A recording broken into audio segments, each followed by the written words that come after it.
કમોસમી વરસાદને લઈ ખેતરોમાં ડાંગર ઊભો પાક પડી ગયો છે, ખેતરોમાં પાણી ભરાઈ ગયા છે, પણ જે ખેડૂતોએ ડાંગર બહાર કાઢી લીધી હતી એ ડાંગર હવે પલળી ગઈ છે। દ્રશ્ય જોઈ શકાય છે કે ગુજરાત સરકાર દ્વારા સર્વેની કામગીરી શરૂ કરવામાં આવી છે, ત્યારે સુરત ઓલપાડ વિધાનસભાના ધારાસભ્ય મુકેશ પટેલ ગ્રાઉન્ડ ઝીરો પર ઉતર્યા છે, ખેતરોનો સર્વે અધિકારીઓ સાથે કરી રહ્યા છે, પણ જે ખેતરોમાંથી માલ નીકળી સુકવવા મૂકવામાં આવ્યો તો ત્યાં આગળ પણ અધિકારીઓ પહોંચી રહ્યા છે। દ્રશ્ય જોઈ શકાય છે કે ખેતરમાંથી નીકળેલી ડાંગર સુકાવવા માટે મૂકી હતી અને આ પલળી ગઈ છે, ત્યારે ખેડૂતોને ખેતરમાં તો નુકસાન છે, ખેતરમાંથી નીકળેલા માલમાં પણ ચોક્કસપણે નુકસાન જોવા મળી રહ્યું છે। ત્યારે કહી શકાય કે જે પ્રકારની સ્થિતિ બની છે, ખેડૂતોને રડવાની વારી આવી છે।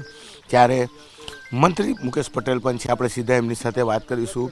મુકેશભાઈ, ખેતરોના સર્વે થઈ રહ્યા છે, સાથે હવે આ સર્વેની કામગીરી બી શરૂ કરી છે, કારણ કે એટલા માટે કે જે ખેતરમાં જે ડાંગર કાપે પછી એને એકાદ બે દિવસ સુકાવવાનું હોય છે, જે ભેજવાળું હોય તો એ સુકાવવા માટે લોકોએ જે ડાંગર આવા જે રસ્તાઓ છે કે આવી સોસાયટીમાં નાખ્યું હતું, પણ એના જગ્યાએ વરસાદના કારણે તમે જુઓ છો કે આ ડાંગર જે છે ડાંગરની અંદર તમે આજે એ ફણગા નીકળી ગયા છે, એમાં અમે કશું કામ નથી આવવાનું। એટલે એનું પણ સર્વે થવા માટે અહીંયા અધિકારીની પાસે એટલે અમે જઈને આવા જે જગ્યાએ ડાંગરો પડ્યા છે એનું પણ સર્વે થાય એટલા માટે અમે ખેડૂતો જોડે અહીંયા આવ્યા છે અને એનું પણ અમે સર્વે કરાવીએ છીએ। બિલકુલ, મંત્રી હતા, ખેડૂતો સાથે વાત કરીશું। મોટાભાઈ, શું નામ આપનું? મારું નામ હિતેશભાઈ પટેલ છે। હિતેશભાઈ, શું કહેશો, કારણ કે હવે આ ડાંગરને ફણગા ફૂટી ગયા, શું કામનું?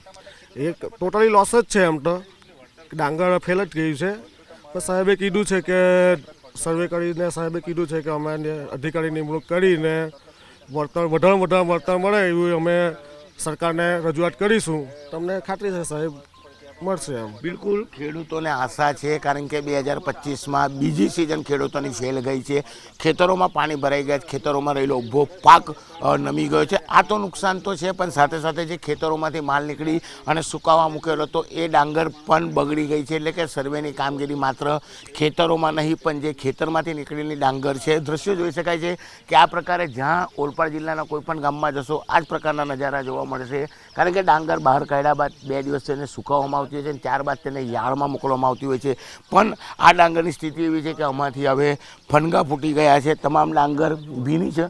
હું કેમેરામેનને કહીશ કે નજીક જે દ્રશ્યો બતાવવાનો પ્રયાસ કરશે કે જે ડાંગર છે એમાં સફેદ ફણગા દેખાય છે, એટલે કે આ ડાંગર હવે કોઈ જ કામની નથી। આ ડાંગર કાં ફેંકી દેવી અથવા ઢોરને ખવડાવવા કામ લાગશે, કારણ કે અત્યાર સુધી જો પડેલી ડાંગર હોય તેને સૂકવીને સેકન્ડ હેન્ડ એટલે કે 2 નંબરની ક્વોલિટીમાં વેચવામાં આવે, ઘણા ઓછા પૈસા મળતા હોય, પણ આ વર્ષનો કમોસમી વરસાદે જે રીતે ડાંગરના ફણગા ફોડી નાખ્યા છે, જેને લઈને ચોક્કસ ખેડૂતોની હાલત કફોડી બની છે। કેમેરામેન જીગર ગુગલ સાથે કીર્તેશ પટેલ, ન્યૂઝ 18 ગુજરાતી, ઓલપાડ।